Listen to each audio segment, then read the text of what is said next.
So I'm a cartoonist, so we're mostly going to be looking at cartoons today. And I thought I would jump right into it with a caption contest. So we sent this out ahead of time. I often like to do that when I speak somewhere, and I had high hopes for this group, and I have to say this is one of the highest submission levels of just about anywhere that I've spoken, which is amazing.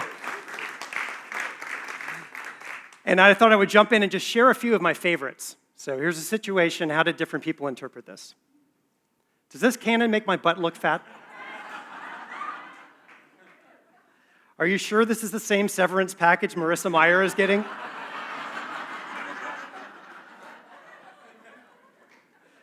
Tell my wife I'll either be home in 30 seconds or never. Is someone Snapchatting this? You're going to open the window, right? Google Maps said this was the fastest way home. Are all exit interviews like this? Are you sure you're Elon Musk?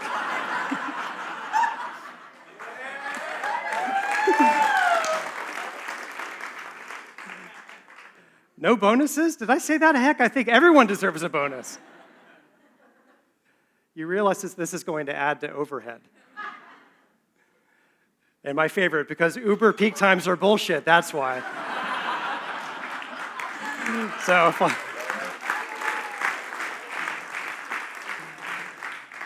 So this is why I love cartoons. You have a situation, a drawing, you have a caption, you put the two together. They both have meaning on their own, but when you put the two together, something happens. It's what cartoonists describe as text-image interdependence. Sort of 1 + 1 = 3. There's sort of this magic that happens. When you're reading them, you know, it's fun when you're engaging with the caption contest, but even when you're reading them, you have to see the picture, you see the caption, something happens in your mind when you put them together, and that's when the magic happens. So I love cartoons. I've loved cartoons ever since I was a kid. How many of you have done this with Silly Putty? So this is my introduction to cartoons, sitting on the floor with the Sunday paper, taking Silly Putty, transferring the cartoon over. I then change all the dialogue to be about my brothers. And it was the one case where I could actually go after my big brother and he didn't have a response because it was a cartoon. So I loved cartoons. I fell in love with it at a really young age. These three guys were my heroes. That's Bill Watterson, Gary Larson, and Berkeley Breathed. Calvin and Hobbes, Far Side, and Bloom County. Amazing cartoonists. I wanted to be a cartoonist when I was a kid. The year I graduated from college, all three of these guys quit cartooning, 1995. It was like the day the music died, all in 1 year. They completely went into retirement. Gary Larson is now a jazz guitarist, believe it or not. Berkeley Breathed came out of retirement last year when Donald Trump announced he was running for president. You can find his new cartoons on Facebook. And on the left, Bill Watterson was kind of a recluse, and then all of a sudden came out of retirement to draw this poster for a documentary about cartoons and how they are in a real interesting state. Newspapers and magazines aren't like they used to be. The whole documentary was about how the traditional cartoonists, are struggling to find work. But in the bottom right-hand corner, you see a little glimmer of hope, this dog reading an iPad. And interestingly enough, Bill Watterson has started to come out of commission again. And I think there's actually been never been a better time in history to work in cartoons. Because when else, we need humor now more than ever. The fact that it's a simple visual media we need now more than ever. And I'm incredibly optimistic about the state of cartooning. But I let it slip away for a long time. I finally started drawing cartoons again in a really unlikely place, Harvard Business School. Not exactly a feeder school for cartoonists. Particularly when you're taking on student debt. But that's what I did. I started drawing cartoons in a student paper and fell in love with the medium of cartoons again. And I loved capturing the inside jokes of student life. I graduated and then decided to go work in marketing. So I was at General Mills, I was at Nestle, I was at Method. I was at a company called HotelTonight, kind of on a consulting basis while doing this. And all along, I drew a weekly cartoon about marketing. I didn't have a student newspaper anymore, so every week I'd send out a cartoon of things that I saw around me in the world of marketing. And initially, it was purely a hobby. But over time, I started to build up an audience of people who were responding to my cartoons every week. And this was our compromise with legal.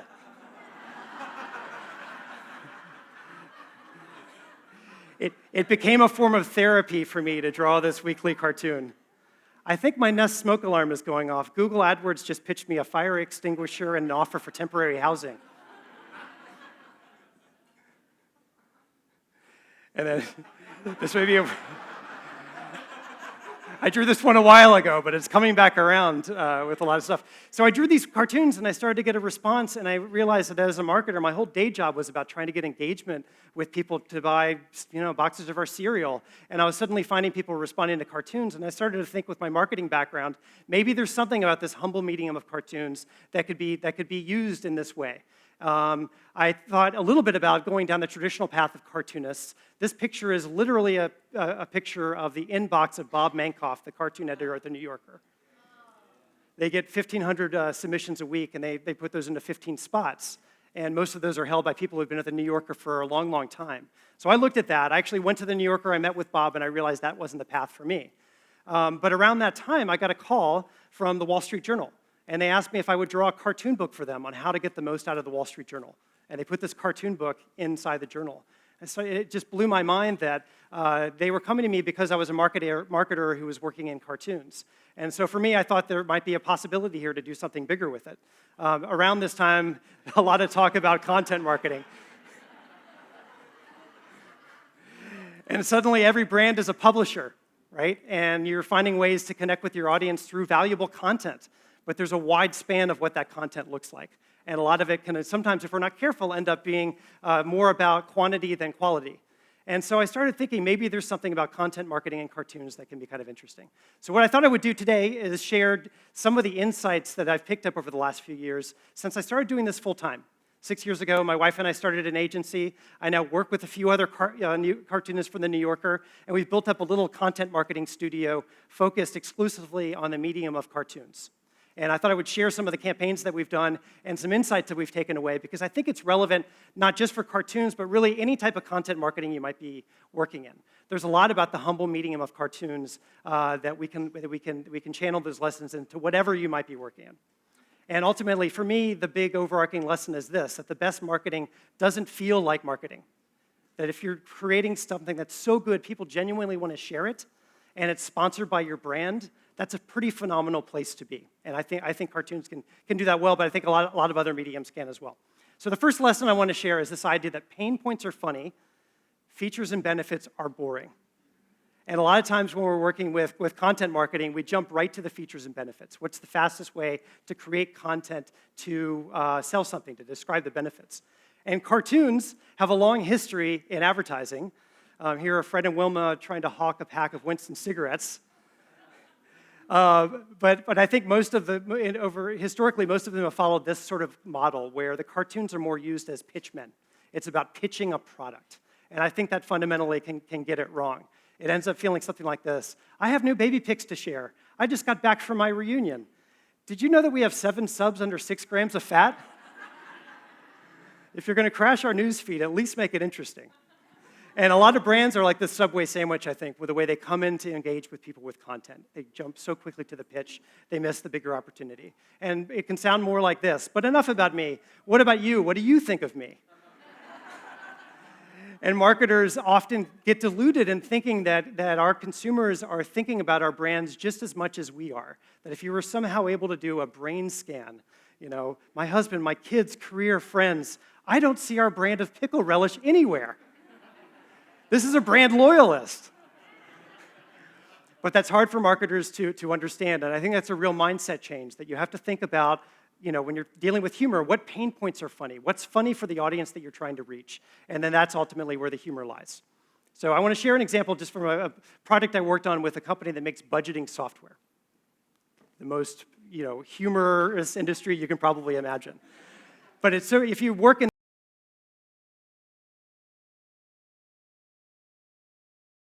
working with them to try to sound different than other types of budgeting software companies. So here's a literal pain point. I scheduled this colonoscopy to get out of the budget review. It's less invasive and I won't remember it.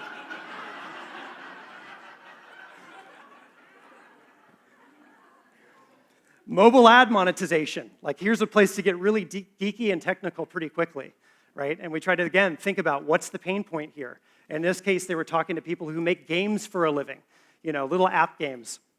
When I grow up, I want to be a game developer and spend all my time trying to figure out ad monetization.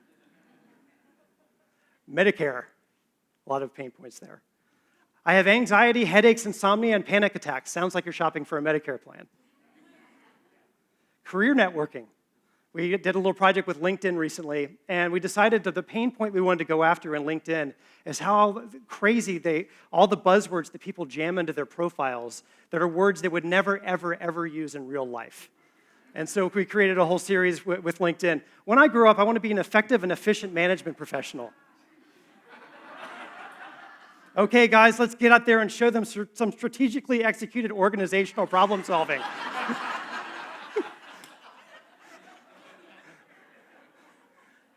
Which boots make me look more results-driven?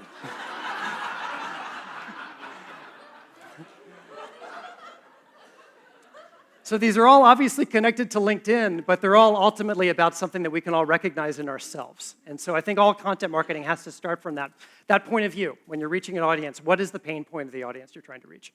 All right, the second idea I want to share is the idea that inside jokes are always better. Inside jokes are always better. Like the trick, I think, in classic cartooning like this is like the Dagwood Bumstead sandwich is not really that funny anymore. But if you have a newspaper and you have such a wide audience reading that, it has to be inoffensive to everybody. And as we just learned from the last talk, the more benign you are, the less funny it is, right? And so I think that the power that we all have with all the tools at our disposal to go after niche audiences is to really be explicit on who you're talking to and make jokes that are just for them. How many of you know the cartoon XKCD? So Randall Munroe, quite a few of you here. There's certain parts of the world where it's not that well known, or where Randall Munroe's work is not that well known, and largely because he goes really niche on his topics. He can also go broad, but he goes really niche. This is one of his most famous cartoons. Make me a sandwich. What? Make it yourself. Pseudo make me a sandwich. Okay. Now, this joke is not that funny unless you happen to know Unix programming and you know that sudo is a command-level prompt that can let you take over another computer. If you get that joke, you find it really funny. I shared this cartoon once in a conference of like 500 people, and there were only a few people who laughed, but one of those people who laughed stood up and he was wearing this cartoon as his t-shirt. That's the power of talking to a small audience, right? He created a cartoon. I'm not going to read all of this, but in the bottom left, you can see some little numbers on a little piece of paper. He put that in a cartoon with no explanation. And what it actually related to was a longitude, a latitude, and a date and a time, about 3 weeks from when this cartoon came out. And at that longitude, latitude, date, and time, several hundred people showed up in a field near Boston. That's the power of talking to a niche audience. When you have inside jokes that you get them, they understand that you get them, and that's a pretty exciting place to be. And it's opposite from the typical approach of who else should we target? Which ultimately gets you to a place of creating content that is all in one.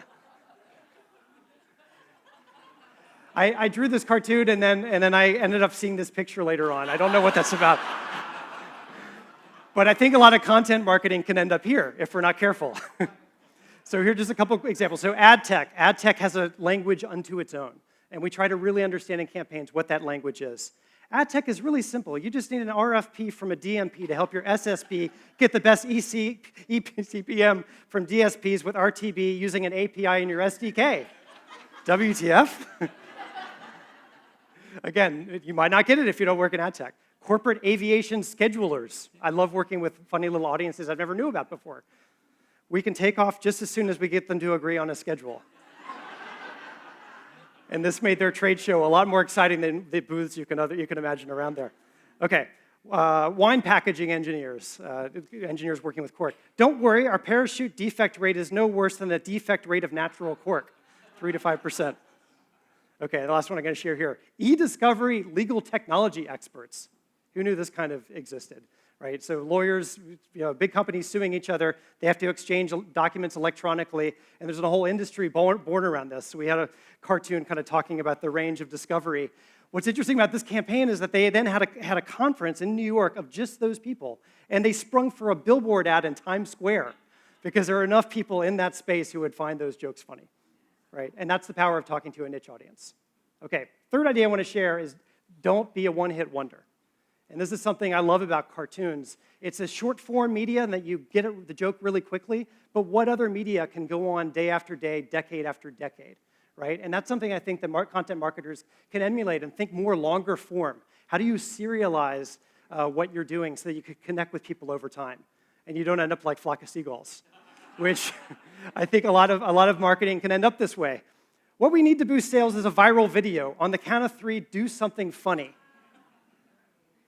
After our Gangnam-style tribute goes viral, we'll follow up with Harlem Shake in Q4. And I think that's the mindset that a lot of marketers take. And the opportunity, I think, is to think more serial, less viral. And over time, how your content evolves over time. So this is a campaign we did with a workforce management software company. See, I told you that big data was too scary. And what's fun about this campaign is that we've been doing a cartoon with them every single week for almost 6 years, right? And that's a big investment over time. That's a lot of points of contact with their audience. But it's gotten to the point that people look out for it and they recognize it, and it's a part of connecting with them because of that continuity that's been built in. I see a pony, Daddy. What do you see in the cloud? Simplified software delivery.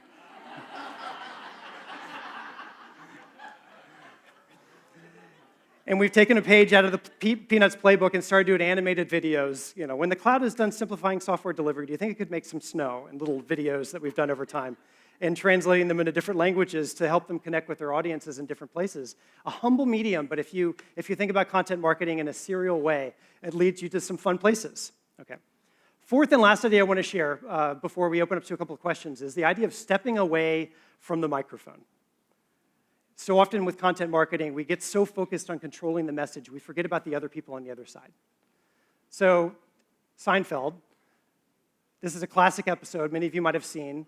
Elaine goes into the office of the New Yorker to understand what a particular cartoon means. And ultimately, at the end of this scene, the editor admits that he doesn't know what it means either. Now, the backstory on this episode is that this episode was actually written by a New Yorker cartoonist named Bruce Eric Kaplan. And it was kind of a little bit of a jab at the New Yorker. At the time, they were seen as pretty aloof and snooty. You kind of had to be in the know to get the jokes, and they were getting criticized about that. And I don't think it's a surprise that very soon thereafter, they launched the New Yorker Caption Contest. What I think is one of the greatest engagement devices that anyone's ever done, the New Yorker Caption Contest. Look at the name on the bottom name on this one, Roger Ebert. This was actually the caption contest that he ended up winning after he'd submitted at least 150 different caption contests before this one. And he once said that he wrote more for free for the New Yorker than he did for any of his professional writing because he wanted to win this contest. And that's the power of what happens when you turn over the mic and let the audience get involved, as opposed to, here's a top 10 list packed with keywords that search engines might like, followed by a passive-aggressive sales pitch. Stop me if you've heard this before. I support word-of-mouth marketing, just as long as we control exactly what they say. And I think that's the trap we can get into. So we've tried to make a lot of our campaigns really, really interactive. This is something we did with IBM, where they had an analytics software product launch, and we decided to open it up for people's stories. And then we took people's stories and turned them into cartoons. We finally pulled together that custom report you requested. Sorry it took so long. Is there a better way to visualize the data to make your point? And ultimately that got IBM talked about because people felt like they themselves were part of the cartoons. We decided to take it a step further and actually literally put people in the cartoons, and we set up a green screen environment and set up a process that people could step into a cartoon and get little images of themselves. And so at a conference, all of a sudden all these people are starring in cartoons. I see a castle. What do you see in the cloud? Simplified software delivery. We took the one I showed you earlier and put people into it. This guy wheeled in a chair somehow. I don't know where that came from. We called this meeting to talk about the effects of absenteeism on productivity. Hey, where is everyone? But people got so excited about this. And you can imagine in a trade show about workforce management, if you can engage an audience with really interesting content, you'll have them.